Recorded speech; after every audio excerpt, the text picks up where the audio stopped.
기도하실 때 뭐 은혜가 될 수도 있잖아요. 은혜가 안 될 수도 있어요. 내한테 맞는 얘기가 될 수도 있고 남의 얘기가 될 수도 있어요. 그러나 다 내 얘기, 다 하나님 내게 주신 축복, 다 아멘 하시기를 주의 이름으로 축원합니다. 아멘 하세요. 아멘. 아멘. 아멘 하셔야 돼요. 아멘. 아멘 다 하실 때까지 제가 계속 얘기합니다. 자, 오늘 종료주일이잖아요. 종료주일. 오늘 참 주님이 우리를 위해서 십자가에 못 박혀 돌아가시기 위해서 예루살렘으로 입성하신 그런 날입니다. 자, 오늘을 잘 우리가 준비해서 고난주간을 잘 달려가는 그런 시간이 되었으면 참 좋겠다, 그런 생각이 듭니다. 인류 최초 비행사라는 유린 가가린이라는 사람이 있었습니다. 자, 이 사람이 1961년 4월 12일 보스토크 1호라는 우주 비행선을 타고 우주로 날아가요. 자, 그리고 지구 궤도를 1시간 29분을 돕니다. 자, 그리고는 다시 지구로 돌아와요. 지구로 돌아와서 그가 두 가지를 얘기합니다. 첫 번째, 지구는 푸르다. 우주에 가서 보니 지구는 푸른 곳이었다. 자, 두 번째는 내가 그 지구에 가서 여러 곳을 살펴보고 다 둘러보았지만 하나님은 계시지 않았다. 그 두 가지를 얘기했습니다. 그런 이후에 10년이 지났어요. 10년이 지난 1971년 7월 30일 미국에서 아폴로 15를 보냅니다. 자, 이 비행선을 보내서 달의 표면에 착륙시키고 시속 11km로 약 9.6km를 탐사한 이후에 지구로 귀환하게 되었어요. 자, 그때 우주 비행사 중에 한 분이었던 제임스 어윈이라는 분이 있습니다. 이 제임스 어윈은 귀환한 이후에 이런 얘기를 했어요. 나는 우주 여행을 하면서 달 표면에 착륙해서 보면서 그 모든 곳에 하나님의 임재하심이 있음을 체험했다. 그렇게 고백을 하게 되었습니다. 자, 그래서 지구로 귀환하는 그 가운데 세상을 보니까 너무너무 멋있는 거예요. 너무너무 예쁘고 황홀한 거예요. 그래서 그가 요한복음 3장 16절 말씀이 떠올랐다고 해요. 요한복음 3장 16절 말씀, 하나님이 세상을 이처럼 사랑하사 독생자를 주셨으니 이는 저를 믿는 자마다 멸망치 않고 영생을 얻게 하려 하심이니라. 이 말씀이 계속 떠오른 거예요. 자, 그때부터 이 마음이 너무 불같이 타올라서 우주 비행사를 그만두게 되었습니다. 그리고는 나는 주의 복음을 위해서 선교를 해야겠다.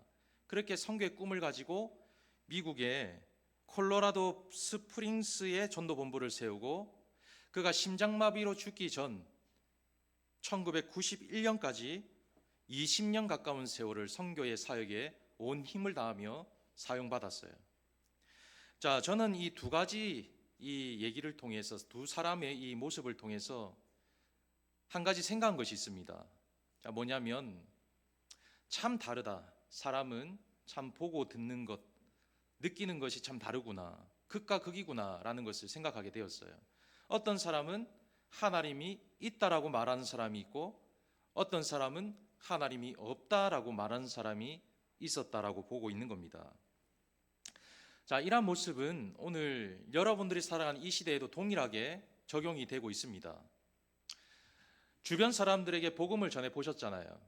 근데 어떤 사람은 예수님 없이는 살 수 없어. 나는 예수님밖에 없어. 그렇게 여기는 사람이 있는 반면 어떤 사람은 예수가 어디 있어? 천국이 어디 있어? 그렇게 얘기하는 사람이 있다는 겁니다. 그래서 오늘날에도 예수가 있다고 말하는 사람, 예수가 없다라고 말하는 사람, 두 부류의 사람이 있다라고 볼 수가 있는 겁니다. 자, 오늘은 전 세계적으로 종료주일을 지키는 날입니다. 이 종료주일은 제가 앞서 말씀을 드렸지만 예수 그리스도께서 우리의 죄를 위하여 십자가에 못 박혀 돌아가시기 전에 예루살렘에 입성하여서 그것을 기념하고 지키는 주일이 바로 종료주일이다. 그렇게 말할 수가 있습니다. 자, 그런데 이 사건이 왜 우리에게 중요한가? 여러분, 이전에 예수님은 나의 왕이시고 나는 구주고 나는 메시아다라는 사실을 드러낸 적이 없습니다. 예수님은 단 한 번도 나는 하나님의 아들로서 이 땅에 와서 너희들을 위해 내가 어떤 기적과 이적을 행하고 세상을 바꿀 것이다, 나는 왕된 왕이 될 것이다 라고 말씀하신 적이 단 한 번도 없습니다. 자, 그래서 오늘 이 사건이 중요한 이유는 지금까지 모든 상황 속에서 예수 그리스도께서 왕 되시고 또한 메시아가 되시고 또한 선지자가 되신다라는 사실을 보여주고 있는, 확증하는 날이기 때문에 중요한 사건이다, 그렇게 볼 수가 있는 겁니다. 자, 마태복음 21장 9절 말씀, 앞에서 가고 뒤에서 따르는 무리가 소리 높여 이르되 호산나 다윗의 자손이여 찬송하리로다. 주의 이름으로 오시는 이여 가장 높은 곳에서 호산나 하더라. 그렇게 말씀하고 있는 것을 볼 수 있습니다. 이제 만왕의 왕이시고 메시아 되신 예수, 그 왕되심을 나타내고 있다. 그렇기 때문에 오늘 이 종료주일이 우리에게 가장 중요하고 소중한 날이다라고 말할 수가 있는 겁니다. 자, 본문을 잠깐 보면 예수님께서 베단이라는 마을로 가시게 되었어요. 자, 베단이라는 마을 들어보셨죠? 베단이라는 마을은 나사로가 살기도 하고 또 마리아가 있었던, 그리고 예수님께서 복음을 전가하시기도 하시고 좀 쉬기도 하시고 예루살렘에서 아주 가까운 곳이다라고 볼 수가 있습니다. 자, 그 마을에서 사역을 마치시고 예루살렘 성으로 가려면 감람산을 지나야만 했어요. 그 감람산을 지나기 전에 바로 밑에 있는 동네 마을이 바로 벳바게라는 마을입니다. 자, 예수님께서 예루살렘에 들어가시기 전에 제자들에게 이상한 말씀을 하세요. 자, 이웃 동네에 가면 나귀와 나귀 새끼가 매여 있을 텐데 그 나귀 새끼를 주인에게 말하고 풀어와라. 주가 쓰시겠다라고 말하면 줄 거다, 그렇게 말합니다. 자, 그때 조금 이상하다라고 느낄 수 있지만 제자들은 순종합니다. 그래서 나귀 새끼를 풀어왔어요. 자, 당시에 이 나귀라는 것은 대단히 초라한 동물이죠. 지금도 초라한 동물입니다. 여러분, 말은 멋있잖아요. 근데 나귀는 볼품이 없어요. 여러분, 나귀 걷는 거 보셨어요? 나귀 걷는 거? 나귀 걷는 거 보면 뒤뚱뒤뚱 걷잖아요. 뒤뚱뒤뚱. 근데 말은 멋있게 걷잖아요. 아주 근엄하게 걸어요. 그런 볼품 없는 나귀를 타시고 예루살렘으로 입성하게 되었습니다. 자, 입성하고 나니까 이미 사람들이 예수님이 오신다는 소문을 들은 거예요. 인산인해를 이루고 있습니다. 자, 학자들이 말하는 거예요. 자, 당시에 유월절을 앞두고 있는 상황이에요. 자, 오늘날 우리도 명절날 수많은 사람들이 이동을 하잖아요. 그런 것처럼 이스라엘 백성들의 가장 큰 명절이었던 유월절, 사람들이 다 예루살렘으로 모이게 된 거예요. 자, 그때에 사람들이 얼마나 모였느냐, 그렇게 보고 있는데 대략 270만 명이 모였다, 그렇게 학자들이 보고 있습니다. 270만 명, 그 좁은 동네 안에 수많은 사람들이 모여 있는 거예요. 길에 빼곡하게 들어서고 위아래에서 서고 온 사람들이 다 모여서 예수님 오심을 찬송하고 기다리고 있다, 그것을 연상할 수가 있는 겁니다. 자, 그때에 그 사람들이 뭐라고 얘기했냐면 호산나 다윗의 자손이여 우리를 구원하소서, 주의 이름으로 오시는 이여 우리를 구원하소서, 그렇게 말하고 있다는 거예요. 자, 대개 왕이 지나가면, 여러분 아시잖아요. 왕이 지나가면, 우리나라 옛날 사극에 봐도 왕이 지나가면 대단하게 정렬이 되어 있고 또 이 여러 가지의 왕들의 모습을 보면 붉은 카펫을 깔고 또 대단한 근위병, 그런 사람들을 딱 대동해서 다니는 것을 볼 수 있잖아요. 자, 그런데 예수님은 그렇지 않았다는 거예요. 보통 세상의 왕은 대단한 권력과 앞서 나가는 모습을 보여주고 있지만 예수님은 그런 모습 없이 가장 낮은 모습으로, 가장 겸손한 모습으로 나귀 새끼를 타고 뒤뚱뒤뚱 걸으면서 그렇게 입성하고 있는 것을 볼 수 있다는 겁니다. 자, 그렇게 예루살렘에 들어오시고 성전으로 가신 후에 복음을 전파하시고 그렇게 베다니로 가시게 되었어요. 자, 이것이 바로 이 종려 주일, 예수님이 예루살렘에 입성하기 전, 입성한 이후 그때에 행한 마지막 행적이다, 그렇게 볼 수가 있는 겁니다. 자, 오늘 이 종료주일은 정말 만왕의 왕이신 주님이 왕대심을 보여주시고 또 고난을 준비한 날이다 하여서 우리는 너무 의미 있고 뜻깊은 날이다라고 볼 수가 있는 겁니다. 자, 그래서 오늘 저는 이 사건을 통하여서 이 종료주일이 우리에게 주는 의미가 무엇인지, 또 우리는 어떠한 자세로 생활해야 되는지 잠시 은혜를 나누고 살펴보고자 합니다. 자, 먼저 첫 번째는 이 종료주일을 통해 우리가 생각할 수 있는 것은 주님은 겸손과 평화의 왕으로 오셨다라는 사실을 확증할 수 있다라고 볼 수가 있습니다. 자, 예수님께서 나귀를 타셨다. 이 사건은 구약의 말씀을 성취한 사건이다라고 볼 수가 있습니다. 자, 스가랴 9장 9절 말씀을 우리가 함께 읽어보겠습니다. 스가랴 9장 9절 말씀, 자, 한번 읽어봅니다. 시작.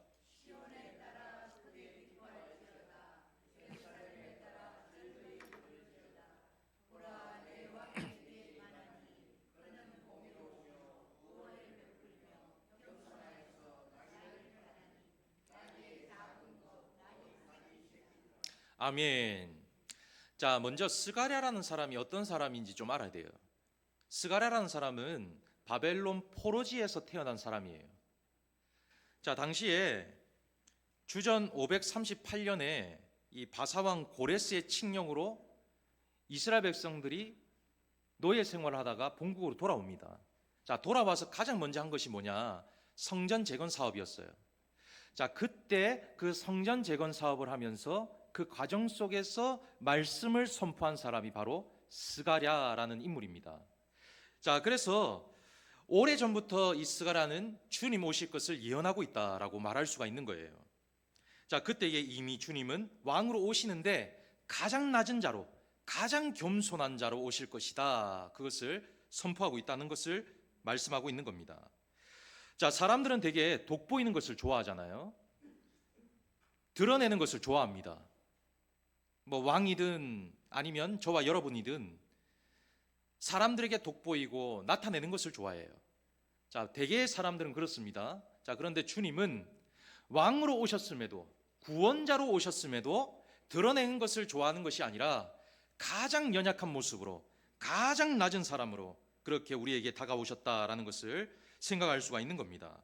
자, 그래서 그런 예수님은 가장 낮은 자세로 오셔서 가장 약한 자들을 사랑하시고 가장 약한 자들과 함께 하시고 죽는 그 순간에도 살인죄를 저지른 그 연약한 사람을 구원하시고 사랑으로 품어주셨다.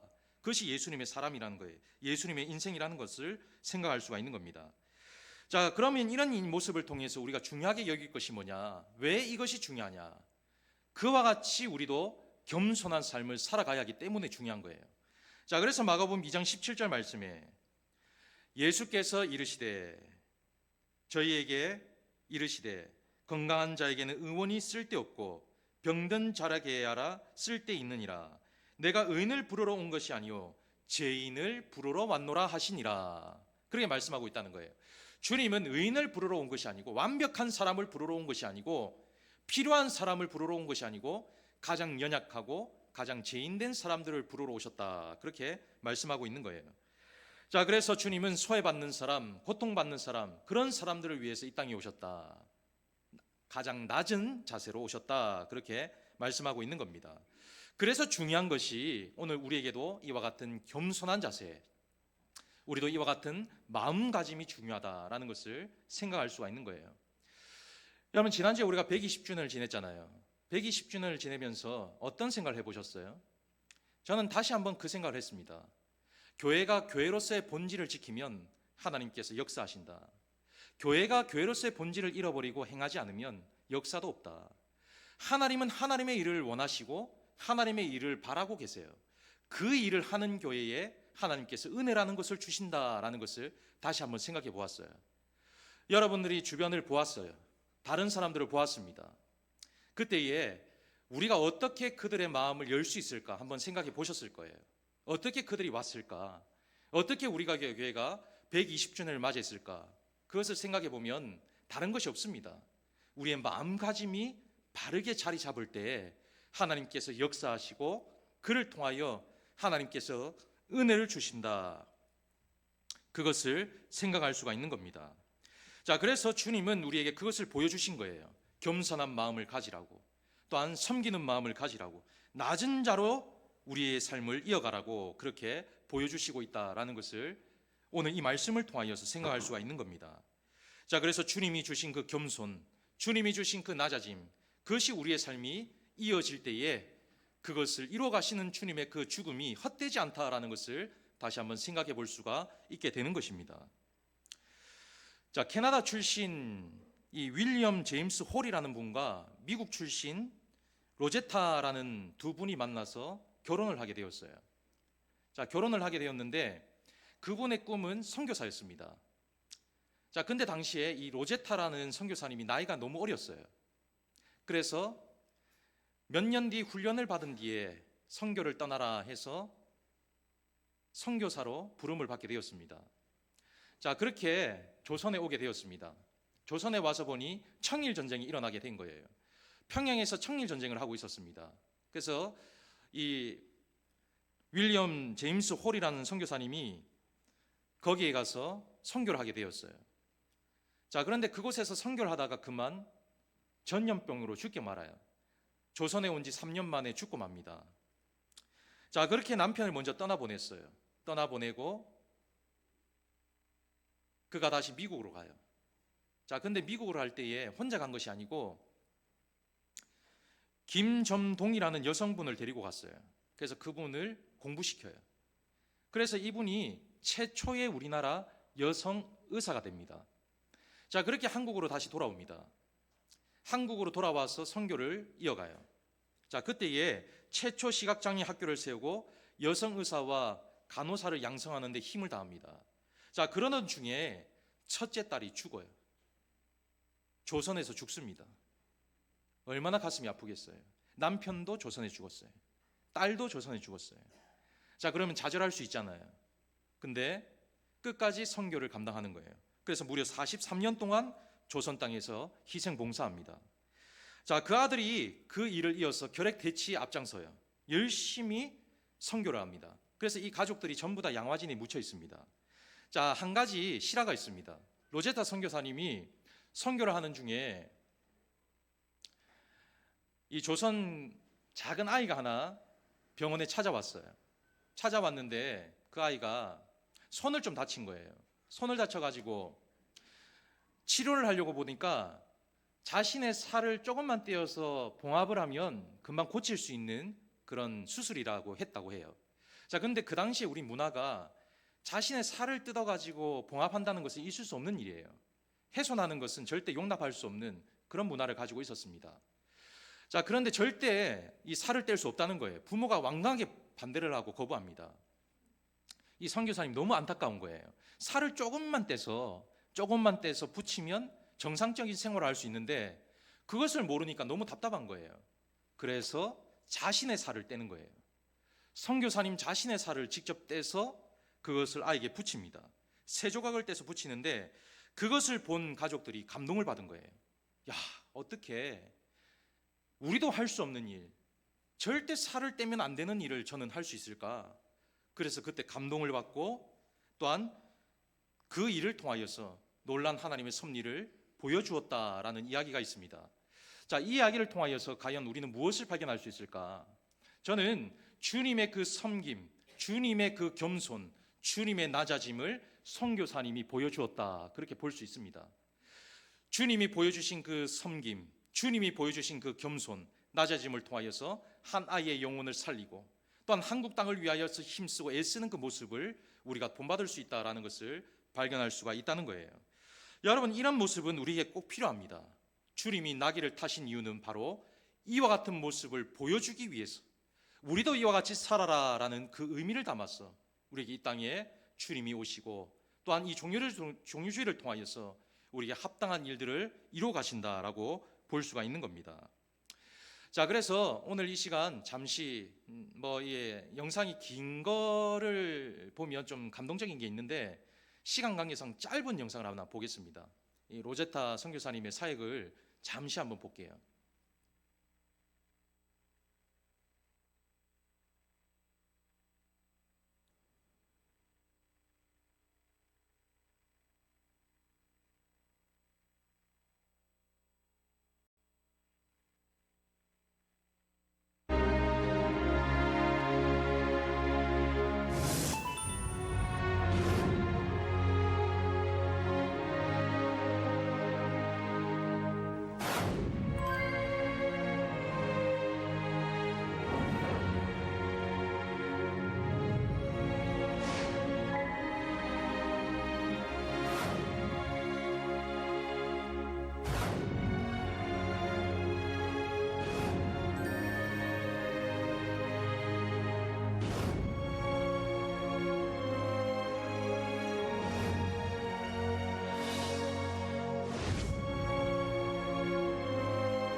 자, 짧게 우리가 영상을 보았지만 여러분, 주님이 겸손한 모습을 보여주셨기 때문에 저와 같은 선교사님이 나올 수가 있었다라고 볼 수가 있는 거예요. 그래서 우리는 저 선교사님들의 헌신을 통해, 섬김을 통해, 겸손을 통해 이 자리에 있으심을 믿으시고 이 고난의 기쁨을 함께 동참하시고, 또한 이 기쁨을 통하여서 부활의 영광도 함께 누리며 나아갈 수 있는 저와 여러분들의 삶이 되기를 주의 이름으로 축원합니다. 자, 두 번째는 우리의 죄의 문제를 해결하시기 위해서 이 땅에 오셨어요. 자, 세상의 그 어떤 성인도 타인의 죄를 위해서, 또 고난을 위해서 자처해서 죽은 사람은 아무도 없습니다. 그렇잖아요? 남을 위해서 죽는다는 것은 쉽지 않습니다. 그런데 주님은 죽음으로 끝나지가 않았어요. 예수님 하면 딱 생각나는 것이 있습니다. 예수님 하면 이꼴 죄가 생각나요. 자, 예수님은 우리의 죄를 위해서 죽으셨어요. 우리의 죄를 대속하시기 위해서 이 땅에 오셨습니다. 그리고 우리는 그 죄의 문제를 해결받게 되었다는 거예요. 자, 주님이 이 땅에 오셔서 죄의 문제가 해결되고 사탄의 권세가 예방되고 모든 악의 세력으로부터 해방이 되고, 또한 더 나아가서는 천국으로 나아가는 주님을 만나는 축복의 영광을 갖게 되었다, 그렇게 말할 수가 있는 겁니다. 자, 요한일서 3장 5절 말씀에 그가 우리 죄를 없애려고 나타나신 것을 너희가 아나니 그에게는 죄가 없느니라. 주님은 죄가 없으시다라고 말씀하고 있는 거예요. 자, 사람을 보면 자신의 영광을 위해서 살아갑니다. 자신을 드러내기 위해서 살아가요. 자, 그러나 주님은 그러지 않으셨다는 거예요. 우리의 악함을 위해서, 우리의 죄를 없애기 위해서 예루살렘에 입성하시고 십자가에 못 박혀 돌아가셨다, 그렇게 볼 수가 있는 겁니다. 로마서 6장 23절 말씀에 보면 죄의 삭은 사망이요, 죄의 삭은 사망이라고 말씀하고 있어요. 우리는 모두 사망을 가진 자들이에요. 그런데 주님의 그 죽으심으로 말미암아 예루살렘의 입성을 통하여서 그 죄의 문제를 해결하시고 영원한 천국의 기쁨을 우리에게 주신 그 은혜로운 날이 바로 오늘이다라고 말할 수가 있는 겁니다. 그래서 우리가 감사한 것은 모든 연약함을 해결하시고 우리의 관계를 회복하시고 영원한 생명을 주셨다, 그것을 생각할 때에 우리는 너무나도 기쁘고 감사한 날이 오늘이다라고 말할 수가 있는 겁니다. 주님은 하나님이 만드신 피조물에게 따기를 맞으셨어요. 주님은 하나님이 만드신 피조물에게 침뱉음을 당하셨어요. 모욕도 당하셨어요. 그럼에도 주님은 그것을 짊어져 주셨다는 거예요. 그래서 그 은혜라는 것은 그 어떤 것으로도 갚을 수 없는 아주 값비싼 은혜다라고 말할 수가 있는 겁니다. 그 은혜 덕에 예수 믿기만 하면 제 모든 것을 사해 주시고 영원한 천국의 기쁨을 누리게 해주신다라는 것을 생각할 수가 있는 겁니다. 자, 그래서 우리는 주님 앞에 큰 빚을 지고 살아간 자들이에요. 빚을 지고 사는 자들임을 잊지 말아야 된다는 거예요.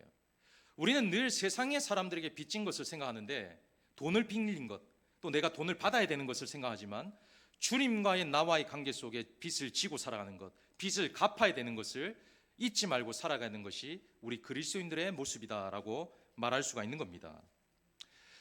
자, 여러분, 제가 오늘 우리 장로님 통해서 나사를 하나 준비시켰어요. 자, 요 길이를 보세요. 길어요, 짧습니까? 길죠, 나사가. 자, 십자가를 보면 십자가는 2m, 로마 시대의 십자가를 2m로 만들어서 세웠어요. 그러면은 예수님이 십자가에 못 박힐 때 못의 길이는 얼마였을까? 못의 길이. 제가 자를 갖고 왔어요. 이게 16cm입니다. 예수님이 십자가에 못 박히실 때에 그 못의 길이가 12cm에서 16cm, 17cm 정도 되었다라고 보고 있어요. 사진 띄워주세요. 자, 그래서 저 직접 이제 그 당시에 못을 실질적으로 찾은 못을 지금 신문 기사에 실었던 내용입니다. 자, 저 정도 길이에요. 자, 요게 16cm예요. 대략 이제 16cm인데 요게 제가 재보니까 한 16에서 17cm 됩니다. 그러니까 요만한 크기의 못을 손에 박았다는 거예요. 손에. 여러분, 감각이 없으신 거예요. 그냥 못이라 하니까 그냥 갖다 박은 거라고 생각하는데 이 정도의 길을 박았다는 거예요. 박았다. 그리고 요 지금 보시면 두께가 있잖아요. 두께. 요거보다 더 두껍습니다. 그 못을 주님의 손에 박았다는 거예요. 여러분 가시 질려 보셨어요? 가시. 작은 압정에 질려 보셨어요? 작은 압정? 제가 한 번씩 현수막 달다가 예전에 압정에 한 번씩 찔린 적이 있어요. 한 번씩 떨어뜨리게 되잖아요. 떨어뜨리면은 밑에 어디로 간지 몰라요. 그러면은 이제 의자 받치고 있다가 내려오다가 압정에 찔리는 거예요. 그러면 발이 난리 나는 거죠. 그 작은 압정에 찔려도 고통스럽습니다. 근데 이만한 못이 예수님의 손과 발을 간통했다는 거예요. 얼마나 고통스럽겠어요. 그런데 이런 감수를 했던 이유가 뭘까? 우리의 죄 문제 때문에, 여러분들의 죄 문제 때문에, 우리의 연약한 그 죄를 해결하기 위해서 주님이 이 땅에 오시고 예루살렘에 입성하심으로 그 은혜를 보여주셨다라고 말할 수가 있는 거예요. 자, 그래서 우리는 갚을 수 없는 빚을 지고 사는 사람이다라는 것을 기억하고 살아야 됩니다. 제가 지난 시간에 노문환 목사님 한번 소개한 적이 있죠. 자, 노문환 목사님은 나이트에서 이제 근무를 하다가 이제 악기로 이제 밥벌이를 한 사람이죠. 술, 담배하고 온갖 제약에 그렇게 노출되어 살았던 사람이었어요. 자, 근데 그분이 예수를 만나고 난 뒤에 너무너무 감사한 일이 생겼대요. 그게 뭐냐? 예수를 믿기만 하면 제사함을 받는다. 예수 믿기만 하면 지금까지 지었던 죄 용서함 받는다. 예수 믿기만 하면 천국 백성 삼아 주신다. 영원한 생명을 주신다. 그 사실을 생각하니까 너무 감사하더래요. 그래서 그분이 쓴 곡이 있습니다. 이사야 53장의 말씀을 곡으로 썼어요. 제가 가사를 한번 읽어드릴게요. 자, 이 곡을 제가 불러드리려니까 좀 어렵더라고요. 자, 그래서 가사로 대신할게요. 그가 찔림은 우리의 허물을 인함이요 그가 상함은 우리의 죄악을 인함이라. 그가 징계를 받음으로 우리가 나음을 입었도다. 우리는 다 양 같아서 그릇 행하여 각기 제 길로 갔거늘. 그가 멸시와 천대를 받음이 웬 말이요 그는 추함도 사악한 죄악도 없음이라. 그가 조롱을 받음으로 우리가 기함을 입었도다. 우리는 다 양 같아서 그릇 행하여 각기 제 길로 갔거늘. 여호와께서 우리의 죄악을 그에게 담당시키셨도다. 이란 가사를 썼어요. 자, 주님의 은혜를 생각하면, 주님이 우리의 죄를 위하여서 대속해 주신 그 기쁨을 생각하면 이란 고백이 절로 나올 수 있다라는 것을 말하고 있는 거죠. 자, 그래서 우리는 주님의 은혜로 말미암아 죄 사함 받았다. 주님이 예루살렘에 입성하여 우리 모든 연약함을 해결받게 되었다. 그것을 기억하는 시간이 되어야 한다라는 것을 생각할 수가 있는 겁니다. 로마서 1장 29절 말씀에 보면 모든 불의와 추악과 탐욕과 악의와 시기, 살인, 분쟁, 사기, 악독, 수군거림이라고 말씀하고 있어요. 우리는 이러한 모든 죄로부터 노출되어 살아갑니다. 그런데 더 큰 죄가 있어요. 그것이 뭐냐? 주님을 모르는 척하면서 살아간 죄. 주님의 말씀에 귀를 기울이지 않는 죄. 그래서 예수 그리스도를 통하여서 이 땅에 오시게 하시고 우리를 그 죄사함을 통하여서 영원한 천국 백성 삼아주시고 은혜로운 삶을 살아갈 수 있도록 축복해 주셨다. 그것을 기억하는 주간이 바로 고난주간이요 종료주일이다라는 것을 말씀하고 있다는 것입니다. 자, 그래서 오늘 이 사건을 다시 한번 기억하고 나의 죄 문제를 해결하시고 십자가에 달려 돌아가신 그 주님을 기억하는 그 고난주간을 통하여 하나님 앞에 영광이 되고 여러분 삶에는 큰 축복의 시간이 되는 은혜로운 삶이 되기를 주의 이름으로 축원합니다. 자, 마지막 세 번째는 메시아 구원자라 입성하셨다라는 사실을 발견할 수 있습니다. 자, 9절 말씀에 한번 보면, 자, 9절을 한번 읽어볼까요? 자, 한번 읽어보겠습니다. 시작.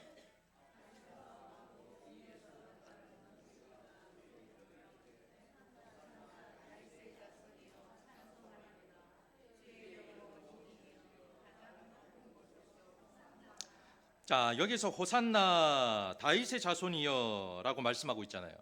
호산나라는 말은 구원해 주세요 라는 뜻을 가지고 있어요. 구원해 주세요.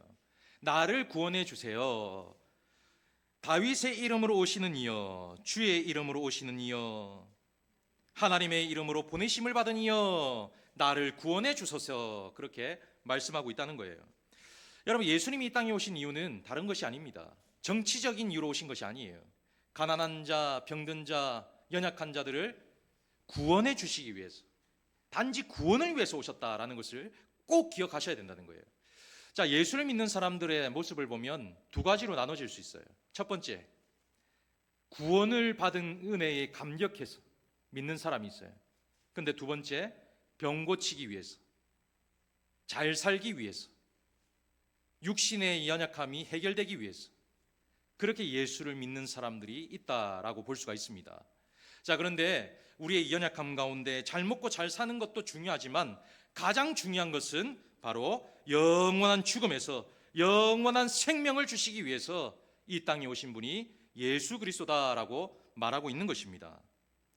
자, 11절 말씀에도 보면 무리가 이르되 갈릴리 나사렛에서 나온 선지자 예수라 하니라, 그렇게 말씀하고 있어요. 자, 여기에서 말하는 갈릴리 예수, 여러분 이 말이 무슨 말일까? 여러분, 지금 이스라엘 백성들은 착각하고 있는 거예요. 다 나와서 한화하고 있습니다. 그런데 그들은 정치적인 메시아로 한화하고 있었던 거예요. 그래서 지금 그들이 말하고 있는 것, 갈릴리 나사렛이라고 말하고 있죠.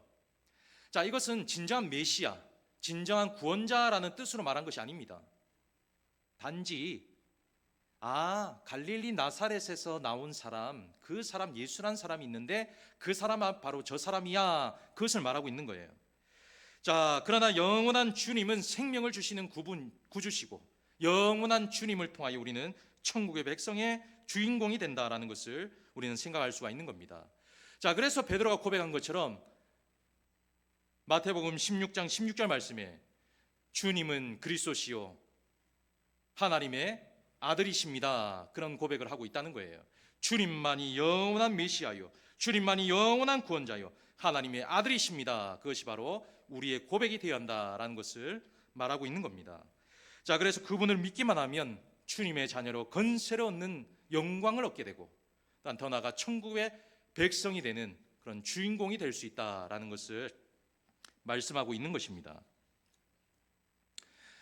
여러분, 혹시 그 청도에 가시면 달기약수라고 들어보셨어요? 달기약수? 청송에 달기약수 들어보셨어요? 자, 그 물을 마시면 병을 고친다는 얘기가 있잖아요. 혹시 드셔보신 적 있으세요? 드셔보신 적? 많이 마시셨어요? 예, 많이 마시셨어요. 저도 많이 마셨습니다. 예, 병이 고쳐진다니까 이왕 간 거 막 사발로 마셨어요. 예. 자, 그런데 그 물을 마시면서 사람들이 원하는 것이 한 가지 있어요. 뭐냐? 피부병이 낫길 바래요. 그리고 위장병이 고침받기를 원해요.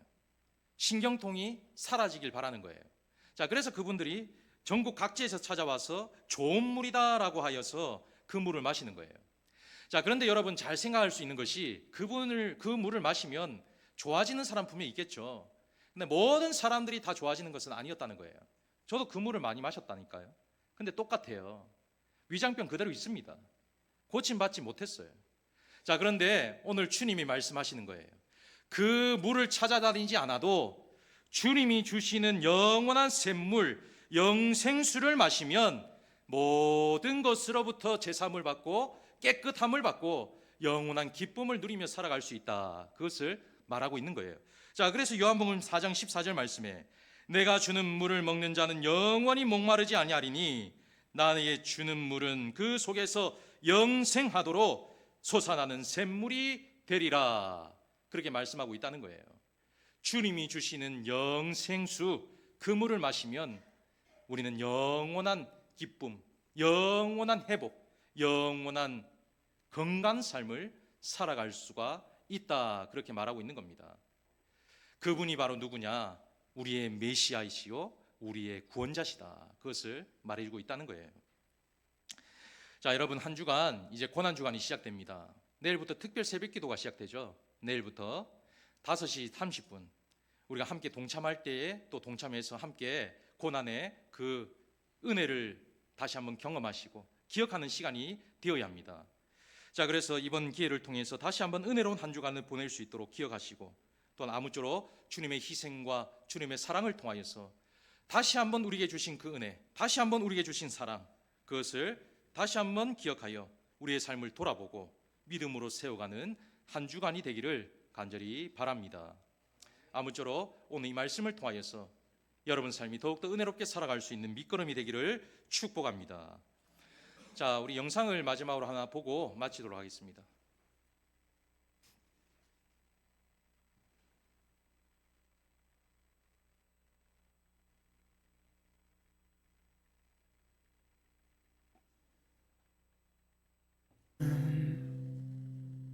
When he rode into town and the crowds gathered round him like a king, the smiling faces joined a sea of branches waving, though they were masquerading in the end. And my heart rose in my throat when I heard them sing, Hosanna.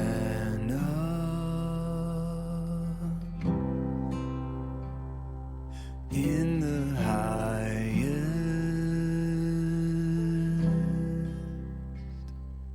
Oh, oh,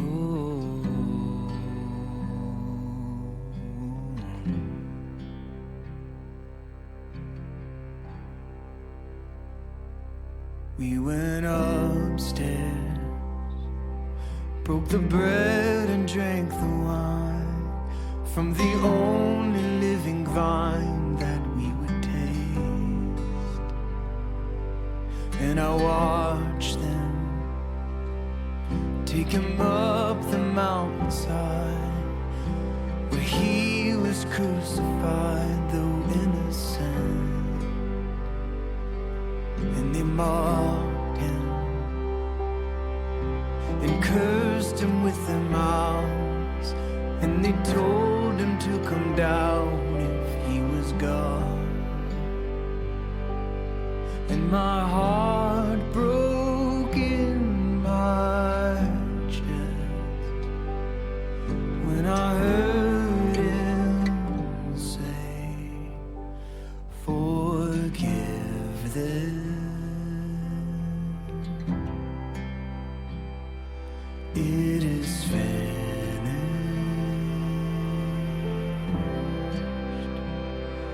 Oh, oh.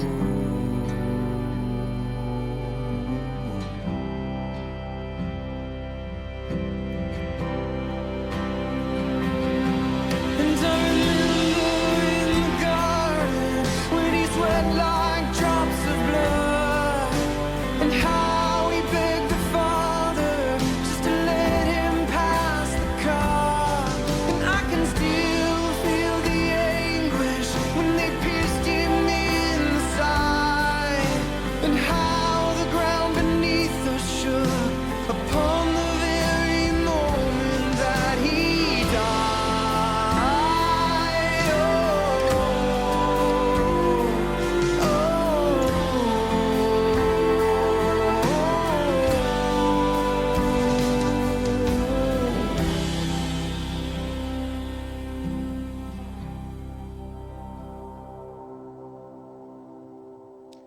한 주간 은혜로운 시간 또 고난에 동참하여서 주님의 그 부활 승리하신 주님께 우리 영광의 을 헛되지 않도록 믿음을 세워가는 여러분들의 신앙이 되기를 주의 이름으로 축원합니다. 사랑이 풍성하신 하나님, 오늘 귀한 시간 주님의 고난에 동참하기 전 주님이 예루살렘에 입성하신 그 날을 기념하여 고난 종료 주일을 맞이하여 드립니다. 하나님, 이 날을 더욱더 의미 있게 보낼 수 있게 도와주시고, 또한 우리의 연약함 가운데 이 땅에 오신 주님의 그 크신 사랑 기억하여 감사하는 마음으로 더욱더 신앙의 본을 지키며 또한 사명 감당하는 그런 믿음을 갖추어 살아갈 수 있는 귀한 시간 되게 하시고, 그리 통하여서 하나님의 영광을 나타내는데 부족함이 없는 저희 모두가 될 수 있도록 함께하여 주시옵소서. 은혜 더하여 주실 줄 믿사옵고 거룩하신 예수님 이름으로 기도하옵나이다. 아멘.